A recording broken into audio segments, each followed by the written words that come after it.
Hello all welcome to Amala fashion. இந்த வீடியோவில் நீங்கள் என்ன பார்க்க போகிறீங்கன்னா 30 சைஸ் மேக்ஸி ட்ரெஸ் எப்படி கட் பண்ணி ஸ்டிச் பண்ணலாங்கிறத பார்க்கலாம். அதுக்கு முன்னாடி இதுதான் என் வீடியோ ஃபஸ்ட் டைம் பார்க்குறீங்கன்னா என்னோட சேனலை சப்ஸ்கிரைப் பண்ணிக்கோங்க. வாங்க வீடியோக்குள்ளே போகலாம். length 14 inch,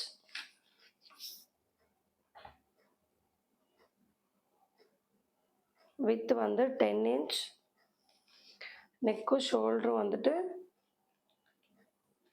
6 inch எடுத்துருக்கு, 5.5 inch எடுத்துக்கோங்க. நெக்கு ஷோல்டர் வந்துட்டு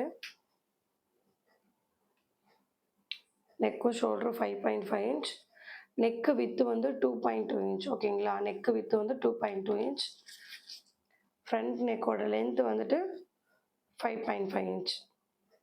ஓகேங்களா, இது வந்து 30 சைஸ்க்கான மேக்ஸியோட மெஷர்மெண்ட். ஓகேங்களா, கீழே வேஸ்ட் ரவுண்ட் வந்துட்டு 7 inch கொடுத்துருக்கேன், 1.5 inch வந்து சீம் அலோன்ஸ் கொடுத்துருக்கேன். ஓகேங்களா, வேஸ்ட் ரவுண்ட் வந்து 7 inch, 1.5 inch வந்து சீம் அலோன்ஸ். இது டபுளாக ஃபோல்ட் ஆகிருக்கிறப்போ 7 inch கொடுத்துருக்கோம். ஓகேங்களா, இப்போ அடுத்து பேக் பார்ட்டில் பார்க்கலாம். பேக் பார்ட் வந்து நெக்கு ஷோல்டர் அதே தான் வரும், ஆம்கோலும் அதே தான் வரும். இங்கே ஆம்கோல் வந்து இங்கே 1.25 inch வரும், ஃப்ரண்ட் பார்ட்டில் வந்துட்டு 1 inch வரும், பேக் பார்ட்டில் 1.25 inch வரும். ஏன்னா கொஞ்சம் நெக்கு லோவாக இருக்கிறதுனால 1.25 inch எடுத்திருக்கேன். ஓகேங்களா, இப்போ பேக் லெக்கோட லென்த்து வந்துட்டு 8 inch, நெக்கு வித்து வந்து ஃப்ரண்ட் நெக்கில் உள்ள மாதிரி 2.2 inch தான் நெக்கு வித்து இதில் எடுத்திருக்கோம். ஓகேங்களா, கீழே ஃப்ரண்ட் பார்ட்டும் பேக் பார்ட்டும் அப்படியே தான் இருக்கும், நெக்கோட லென்த்து மட்டும்தான் உங்களுக்கு டிஃபர் ஆகும். ஓகேங்களா, இப்போ அடுத்து கீழே வந்துட்டு ரெஃபில் வைக்க போகிறோம். அது எப்படி எவ்வளோ மெஷர்மெண்ட் எடுக்கலாங்கிறத பார்க்கலாம். இது வந்து 3 பீஸ் கட் பண்ணியிருக்கேன். ஒரு பீஸோட மெஷர்மெண்ட் மட்டும் உங்களுக்கு நான் சொல்கிறேன். லென்த் வந்து 11.5 inch வச்சுருக்கேன். ஓகேங்களா, லென்த் வந்து 11.5 inch, வித்து வந்து இது டபுளாக இருக்குது, ஃபேப்ரிக் வந்து டபுளாக இருக்குது. எவ்வளோ இருக்குன்றதை காட்டுறேன்.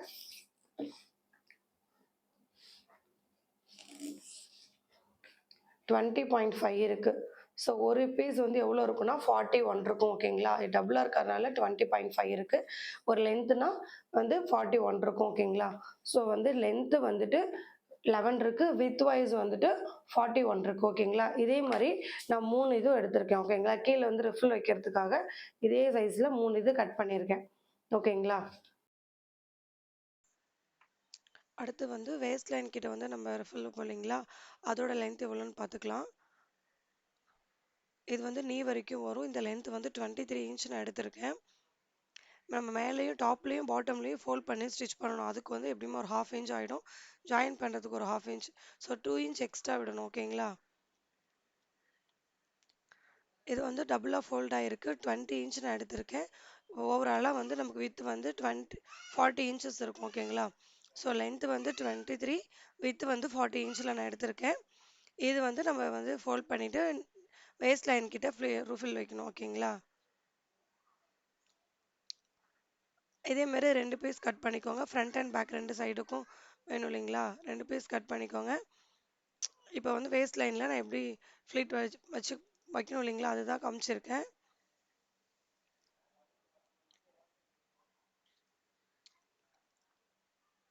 கீழே வந்து அந்த 11 inch கட் பண்ணோம் இல்லைங்களா, மேலே வந்து நம்மளோட பாடி பார்ட்டு, கீழே வந்து வேஸ்ட் லைன் கிட்ட வந்து அப்ளை பண்ணுறதுக்காக இந்த 23 inch வந்து லென்த்தில் வந்து ரிஃபில் வைக்கிறதுக்காக எடுத்திருக்கேன். அதுக்கு கீழே வந்துட்டு நீ கிட்ட வந்துட்டு 11.5 inchல ரிஃபில் வைக்கிறதுக்காக எடுத்திருக்கேன். ஓகேங்களா, அடுத்து வந்து ஸ்லீவ் லென்த்து வந்துட்டு 12 inch எடுத்திருக்கேன்.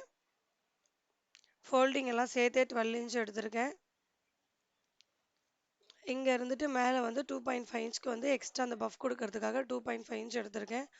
அவங்க குட்டியாக பஃப் இருந்தால் ஓகே அப்படின்ற மாதிரி சொன்னாங்க, ஸோ அதனால் குட்டியாக எடுத்திருக்கேன். 2.5 inch தான் அது நம்மளோட கரெக்ட் மெஷர்மெண்ட்லேருந்து மேலே 2.5 inch மார்க் பண்ணி இந்த பஃப் கொடுத்துருக்கேன் நான்.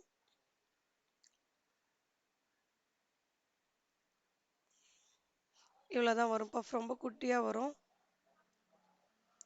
அதுவுமே நம்ம ஷோல்டர் கிட்ட தான் இருக்கும், நம்ம ஸ்லீவ் கிட்ட லூஸ் கொடுக்காது. ஸோ இந்த மாதிரி நீங்கள் கட் பண்ணி ஸ்டிச் பண்ணி பாருங்கள். அவ்வளோதான், நம்மளோட ஆம்கோல் ரவுண்ட் மார்க் பண்ணிவிட்டு அதுலேருந்து 1.5 inch சீம் அலோன்ஸ் கொடுத்துக்கோங்க. கீழே வந்து ஸ்லீவ் ரவுண்ட் மார்க் பண்ணி 1.5 inch வந்து சீம் அலோன்ஸ் கொடுத்துக்கோங்க. அவ்வளோதான், ஸ்லீவ் கட் பண்ணி முடிச்சிட்டேன். இப்போ வந்து ஃபஸ்ட்டு பேக் பார்ட் ஸ்டிச் பண்ணிக்கலாம். இங்கே வந்துட்டு லைனிங் போட்டிருக்கேன். லைனிங் வந்துட்டு ராங் சைடு ரைட் சைடு மேலே லைனிங் இருக்குது ஓகேங்களா. ஸோ இது கரெக்டாக நெக்கு வித் வாய்ஸ் வச்சு நான் கரெக்டாக வந்து பெல் பின் போட்டுட்டேன். இப்போ நாட்டு நம்ம எங்கே அட்டாச் பண்ணணுங்கிறதுக்கு இங்கே நான் நாச்சஸ் போட்டேன் ஓகேங்களா. ஸோ நான் இங்கே ஸ்டிச் பண்ணிட்டு வரும்போது இங்கே நாட்டு த்ரெட் ரெடி பண்ணி வச்சுருக்கேன். இந்த த்ரெட்டு ரெடி பண்ணி வச்சுருக்கேன். ஸோ லைனிங்க்கும் மெயின் ஃபேப்ரிக்கும் நடுவில் இந்த த்ரெட்டு விட்டு தைக்கணும் ஓகேங்களா. இது சுற்றிக்கும் 1/4 இன்ச்சில் நம்ம ஸ்டிச் பண்ணிட்டு வரணும். எப்படி ஸ்டிச் பண்ணலாங்கிறத பார்க்கலாம். இதை அப்படியே ஸ்டிச் பண்ணிட்டு வாங்க. ஸோ இங்கே நம்ம நாச்சஸ் போட்டிருக்கோம் தெரியுதுங்களா. இந்த நாச்சஸில் வந்துட்டு இந்த ரோப் நம்ம வந்து ஜாயின் பண்ணணும் ஓகேங்களா. எப்படி விடுறேன்னு பாருங்கள். மெயின் ஃபேப்ரிக் அடியில்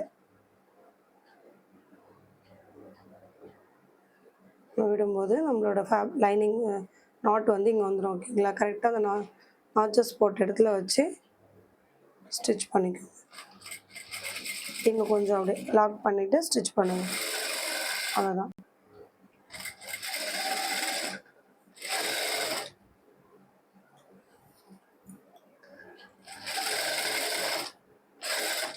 ஸோ இப்போ மறுபடியும் இங்கே நம்ம ரோப் நாட் வைக்கணும் ஓகேங்களா.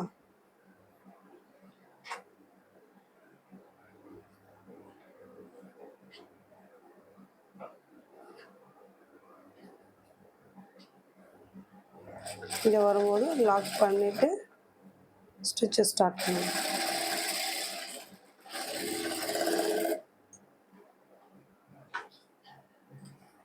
ஸோ பெல் பின்லாம் ரிமூவ் பண்ணிவிட்டேன். இப்போ வந்து இந்த இடத்துல லைனிங் கட் பண்ணிவிட்டு இதை வந்து லைனிங் வந்து ராங் சைடு வந்து திருப்பினா நமக்கு வந்து பேக் சைடு ஃபினிஷ் ஆகிடும் ஓகேங்களா. கட் பண்ணிட்டு நாச்சஸ் போடுங்க. நாச்சஸ் வந்துட்டு கிராஸாக போடுங்க, அது ரொம்ப இம்பார்ட்டன்ட்.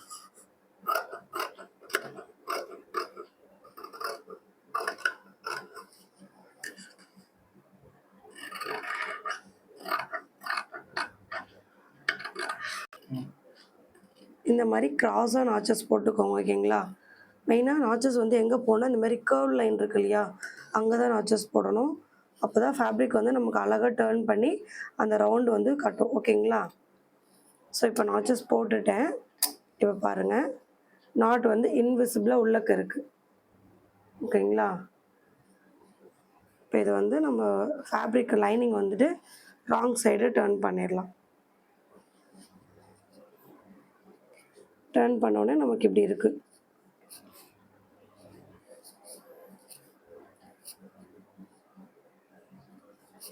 பாருங்கள், நெக்கு ஷேப்பும் மாறாமல் நம்ம அழகாக அதே இதில் எடுத்து வந்துட்டோம். இதுக்கு ஷேப்பு மாறாமல் இருக்கிறதுக்கு தான் நெக்கு வித்து கரெக்டாக வச்சு நம்ம பெல் பின் போட்டுட்டு நம்ம ஸ்டிச் பண்ணும்போது நமக்கு பர்ஃபெக்டாக நெக் லைன் கிடைக்கும் ஓகேங்களா. ஸோ இது ஃபுல்லாக இப்போ வந்து ஸ்டிச் பண்ணிக்கலாம். ஸ்டிச் பண்ணிவிட்டு இதே மாதிரி ஃப்ரண்ட் பார்ட்டும் ஃபினிஷ் பண்ணிக்கோங்க.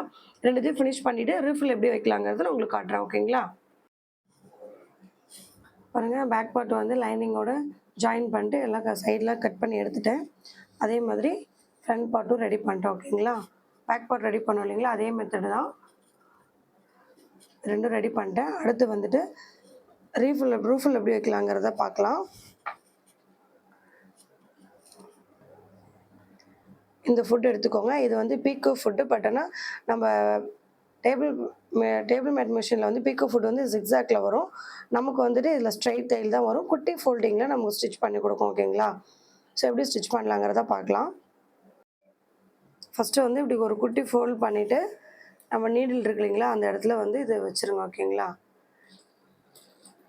லைட்டாக மூவ் பண்ணிவிட்டு இந்த ஃபோல்டு இருக்கு இல்லைங்களா, நம்ம ஃபோல்ட் பண்ணோம் இல்லைங்களா, இதை வந்து இந்த இதுக்குள்ளே விட்டுட்டு நம்ம ஸ்டிச் பண்ணோன்னா அதுவே அழகாக நமக்கு ஃபோல்ட் பண்ணி ஸ்டிச் பண்ணி கொடுத்துரும். தெரியுதுங்களா.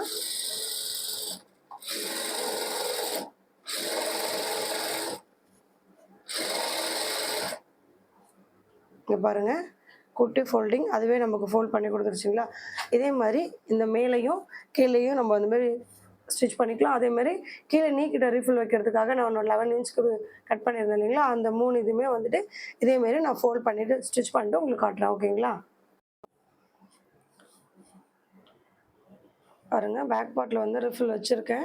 இது வந்து குட்டி குட்டி ஃப்ளீட்டாக வச்சுருக்கேன். நம்ம எப்பவுமே வேஸ்ட் லைனில் வந்து ஃப்ளீட்டை அட்டாச் பண்ணும்போது என்ன பண்ணுவோன்னா, நம்ம உள் சைடு போகிற மாதிரி வைப்போம் இல்லைங்களா. ஸோ இதில் வந்து நான் வெளியே தெரிகிற மாதிரி வச்சுருக்கேன். ஸோ இப்படி வைக்கும்போது இது ஒரு டிசைனாகவும் இருக்கும், நல்லாவும் இருக்கும் பார்க்க. நான் ட்ரை பண்ணியிருக்கேன். ஸோ என் கஸ்டமருக்கு ரெஃபர் பண்ணதுனால அவங்க இந்த மாதிரி வைக்க சொன்னாங்க. ஸோ ஸ்டிச் பண்ணியிருக்கேன். ஃபைனல் அவுட்லுக் எப்படி இருக்குங்கிறத காட்டுறேன் உங்களுக்கு. இப்போ வந்து நம்ம வேஸ்ட் லைனை வந்துட்டு நம்ம வந்து இந்த 23 இன்ச் வந்து லென்த் எடுத்துருந்தோம் இல்லைங்களா, அது வந்து ரீஃபில் வச்சு இங்கே ஜாயின் பண்ணிட்டேன் ஓகேங்களா. ஸோ அடுத்து வந்து கீழே வந்து இந்த இடத்துல இங்கே வந்து 11 இன்ச் லென்த்தில் வந்து எடுத்துருந்தோம் இல்லைங்களா ரீஃபில் வந்துட்டு, அது வந்து இங்கே ஜாயின் பண்ணிக்கலாம். இங்கே நான் எப்படி ஸ்டிச் பண்ணுறேனோ அதே தான் மேலேயும் நான் பண்ணியிருப்பேன். இப்போ உங்களுக்கு காட்டுறேன் பாருங்கள். ஸோ நம்ம வந்து இது வந்து ஸ்டிச் பண்ணிட்டோம் ஓகேங்களா. இந்த இடத்த ஸ்டிச் பண்ணிட்டோம், இதுவுமே ஸ்டிச் பண்ணிட்டோம். இங்கே மேலேயும் கீழேயும் அதேமாரி ஸ்டிச் பண்ணிவிடுங்க ஓகேங்களா. இந்த இடத்துல வந்து நம்ம 1/2 இன்ச் வந்து ஸ்டிச்சிங்காக விட்டுருப்போம் இல்லைங்களா, இதில் 1/2 இன்ச், இங்கே 1/2 இன்ச் நம்மளோட ஸ்டிச்சிங் லைன் வரணும். இங்கே பாருங்கள், இந்த ஃபேப்ரிக் மேலே இதை வச்சு ஸ்டிச் பண்ணுறேன்.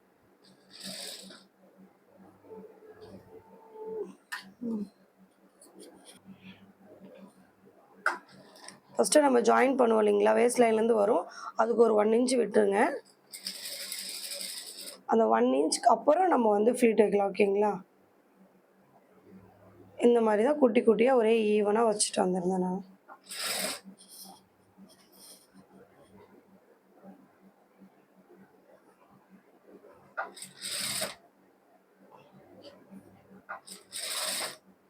தெரியுதுங்களா, இதுக்கு மேலே தான் வச்சு நான் ஸ்டிச் பண்ணிட்டு வந்தேன். இப்படி தான் வேஸ்ட் லைனுமே நான் ஸ்டிச் பண்ணேன். இதே மாதிரி இது ஃபுல்லாக நம்ம ஸ்டிச் பண்ணிவிட்டு ஃப்ரண்ட் பார்ட்லேயும் ஸ்டிச் பண்ணி முடிச்சுட்டு உங்களுக்கு ஸ்லீவ் அட்டாச் பண்ணுறது எப்படின்றத நான் காட்டுறேன். பாருங்கள், நெக் லைன் இது. இங்கே பாருங்கள், வேஸ்ட் லைனில் இந்த ரிஃபில் வச்சுருக்கேன் ஓகேங்களா. அடுத்து வந்துட்டு நம்ம நீ லைனில் வந்து இப்படி குட்டி குட்டி ரிஃபில் வச்சுருக்கேன் ஓகேங்களா. ஸோ இதே மாதிரி தான் நான் ரெண்டுத்துக்கும் ஃபினிஷ் பண்ணியிருக்கேன். இப்போ அடுத்து வந்து நம்ம 2 பார்ட்டுமே வந்து ஜாயின் பண்ணிக்கலாம். ஷோல்டர் ஜாயின் பண்ணிக்கலாம்.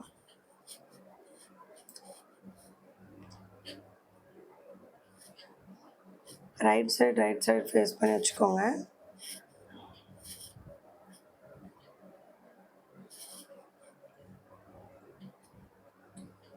இந்த மாதிரி வந்து 1/2 இன்ச்சுக்கு வந்து ஸ்டிச் பண்ணிக்கோங்க ஓகேங்களா.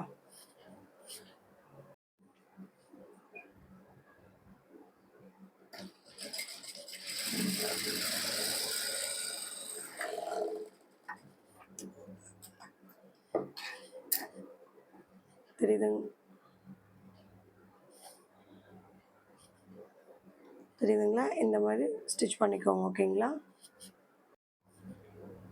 இன்னொரு ஷோல்டரையும் ஜாயின் பண்ணிக்கலாம்.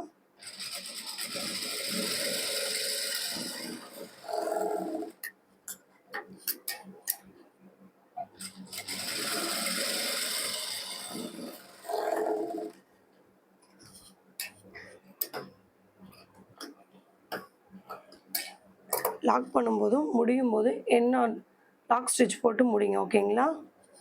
அவ்வளோதான். இங்கே உங்களுக்கு ஓவர்லாக் வேணும், ஓவர்லாக் போட்டுக்கோங்க. இது காட்டன் ஃபேப்ரிக்னால ஓவர்லாக் வேண்டாம். இப்போ வந்து ஸ்லீவ் எப்படி அட்டாச் பண்ணலாங்கிறத பார்க்கலாம்.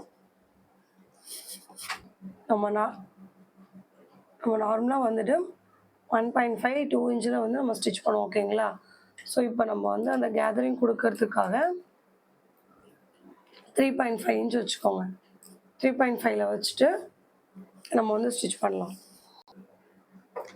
இங்கே நம்ம நாச்சஸ் போட்டிருக்கோம் இல்லைங்களா, இந்த பஃப்புக்காக இங்கே ஒரு நாச்சஸ் போட்டிருக்கோம் இல்லைங்களா, பஃப்புக்காக இங்கே நம்ம நாச்சஸ் போட்டிருப்போம் இல்லைங்களா, இந்த இடத்துலேருந்து இந்த இடம் வரைக்கும் கேதரிங் எடுத்துகிட்டு வரணும் ஓகேங்களா.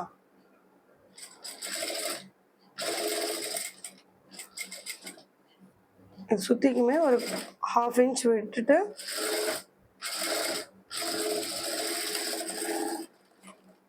ஸ்டிச் பண்ணிட்டு வாங்க. இப்போ அதுமாரி ஒரு நீடில் எடுத்துகிட்டு இப்படி த்ரெட் எடுத்துக்கிட்டிங்கன்னா வந்துடும். ஸோ நமக்கு ஈஸியாக கேதரிங் வைக்க கரெக்டாக இருக்கும் ஓகேங்களா. தெரியுதுங்களா, இந்த த்ரெட்டு பிடிச்சி இழுத்தாலே நமக்கு கேதரிங் வந்து ஃபார்ம் ஆகிடும். இங்கே நாச்சஸ் தெரியுதுங்களா, இது வரைக்கும் நம்ம அந்த கேதரிங் எடுத்துகிட்டு வரணும். ஸோ அது வரைக்கும் தான் நம்ம பஃப் வைக்கக்கூடிய ஏரியா. பாருங்கள், இந்த நாச்சஸ் டு இந்த நாச்சஸ் வரைக்கும் பஃப் மார்க் பண்ணிட்டேன். தெரியுதுங்களா? இவ்வளோதான் நம்மளோட பஃப். ஓகேங்களா? இது மேலே நம்ம நார்மலாக ஸ்டிச் பண்ணுற அளவுக்கு மிஷினோட ஸ்டிச்சிங் தையல் வந்து சின்னது பண்ணிவிட்டு இது மேலே ஸ்டிச் பண்ணிக்கோங்க. ஓகேங்களா? இதேமாதிரி இன்னொரு ஸ்லீவ் நான் ரெடி பண்ணிவிட்டு ஸ்லீவ் அட்டாச் பண்ணும்போது உங்களுக்கு காட்டுறேன். ஸ்லீவில் சென்டர் வாட்ச் போட்டு போலிங்களா, இந்த சென்டர் வாட்சும் நம்மளோட ஷோல்டர் இருக்குது இல்லைங்களா, ஷோல்டர் ஜாயின் பண்ணி இதையும் கரெக்டாக ஒரு இடத்துல வச்சு நம்ம ஸ்டிச் பண்ணணும். இல்லை மெயினாக நம்ம நோட் பண்ண வேண்டியது என்னென்னா, நம்ம ஷோல்டர் ஜாயின் பண்ணியிருக்கிறது பேக் சைடில் இருக்கணும், ஃப்ரண்ட் சைடில் இருக்கக்கூடாது. ஓகேங்களா? ஸோ நம்ம இப்படி வச்சுட்டு கரெக்டாக சென்டரில் வந்து ஸ்டார்ட் பண்ணுங்கள். இந்த ஹாஃப் ஸ்லீவ் ஃபஸ்ட்டு ஸ்டிச் பண்ணுங்கள். ஓகேங்களா? இப்படி இந்த ஹாஃப் ஸ்லீவ் ஸ்டிச் பண்ணிட்டு அப்புறம் டர்ன் பண்ணி இந்த ஹாஃப் ஸ்லீவ் ஸ்டிச் பண்ணுங்கள். ஸ்டிச் பண்ணதுக்கப்புறம் அவுட்லுக் எப்படி இருக்குன்னா இப்படி தான் இருக்கும். ஓகேங்களா? நான் சொல்லியிருந்தேன் இல்லைங்களா, குட்டி பஃப் இதுதான். அவுட்லுக் வந்து இவ்வளோ தான் இருக்கும். ஓகேங்களா? இதேமாரி ஸ்டிச் பண்ணிவிட்டு நம்மளோட சைடு வந்து கரெக்டான ஸ்லீவ் ரவுண்ட், ஆம்கோல் ரவுண்ட், வேஸ்ட் ரவுண்ட் வச்சு நம்ம வந்து சைடு ஜாயின் பண்ணிக்கலாம். அவ்வளோதான். நீங்கள் ஜாயின் பண்ணிக்கோங்க. ஜாயின் பண்ணிட்டு ஃபைனல் லுக் நான் உங்களுக்கு காட்டுறேன். ஓகேங்களா? பாருங்கள், ஃபைனல் லுக் இதுதான். கஸ்டமரும் ஹாப்பி, நானும் ஹாப்பி. இந்த வீடியோ உங்களுக்கு யூஸ்ஃபுல்லாக இருக்கும்னு நம்புகிறேன். இந்த வீடியோ உங்களுக்கு யூஸ்ஃபுல்லாக இருந்தால் என்னோடய சேனலை சப்ஸ்கிரைப் பண்ணுங்கள். சப்ஸ்கிரைப் பண்ணாட்டையும் பரவாயில்ல, என்னோடது லைக் பண்ணிவிட்டு போங்க. தேங்க்யூ ஃபார் வாட்சிங் திஸ் வீடியோ.